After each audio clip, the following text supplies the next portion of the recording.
தமிழ் மக்களுக்கு சார்பாக கதைக்கக்கூடிய நிறைய சிங்கள உறவுகள் இருக்கு. அதுல எந்த மாற்று கருத்துமே இல்லை. ஏன்னு சொன்னா இன்னொரு விஷயம் நான் சொல்லணும், உங்களுக்கு தெரியும், இனம்ன்றது இன்னுமே நாங்கள் அடக்குமுறைக்குள்ளதான் இருக்கிறோம். இந்த யாழ்ப்பாண நூலகம் எரியூட்டப்பட்டதோட இன்னொரு விஷயம் தொடர்புபட்டிருக்கு. நாங்கள் தமிழர் சார்ந்து எழுதுகின்ற நூல்களுக்கான விடுதலை. இப்ப நீங்க பாத்திருப்பீங்க தீபச்செல்வன் அண்ணா அவருடைய புத்தகத்துக்கான அவருடைய புத்தகத்தை இன்னுமே விடுவிக்கல, பிடித்து வைத்திருக்காங்க. அப்ப இங்க நிறைய பிரச்சனைகள் இருக்குது. ஆனால் அதை செய்யறதுக்கோ அது சார்ந்து கதைக்கிறதுக்கு எங்களிடம் சரியான அரசியல்வாதிகள் இல்ல, தமிழ் அரசியல்வாதிகள். அதுதான் இங்க இருக்க பிரச்சனை. இங்கே தமிழர்களிடையே குறிப்பா ஈழத்தமிழர்களிடையே ஒரு சரியான தலைமை இல்லை. ஒரு தலைமைக்கான வெற்றிடம்ன்றது இப்ப வரைக்கும் இருக்கு. இதற்கு முன்னுக்கு ஒரு தலைவர் இருந்தார். அந்த தலைவரினுடைய செயற்பாடால ஈழத்தமிழர்கள் தலை நிமிர்ந்து நின்றாங்க.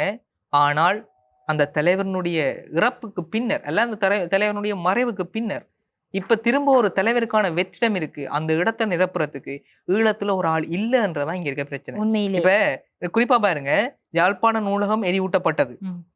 அங்க இருந்த அத்தனையுமே தமிழர்களுடைய இலக்கியம், வரலாறு, மிக முக்கியமான பழமையான ஓலைச்சுவடிகள், உலகத்திலேயே புகழ்பெற்ற ஒரு நூலகம், தமிழர்களுடைய அறிவுசார் மரபு.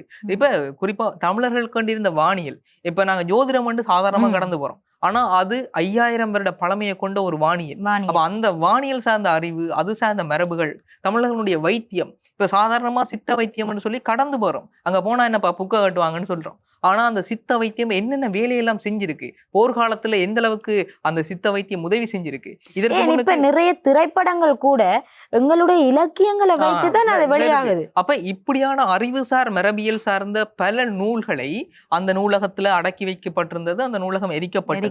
இப்ப திரும்ப அதை நாங்க மீட்டெடுத்து கொண்டு வர போறோம். நாங்க ஒரு அறிவு சார்ந்த விஷயத்தை கொண்டு வர போறோம், தேசியம் சார்ந்த ஒரு விடயங்களை பற்றி கதைக்க போறோம், நான் ஒரு நூலா கொண்டு வர போறோம்டா, இலங்கையில கொண்டு வர முடியாத ஒரு நிலைமை இருக்கு.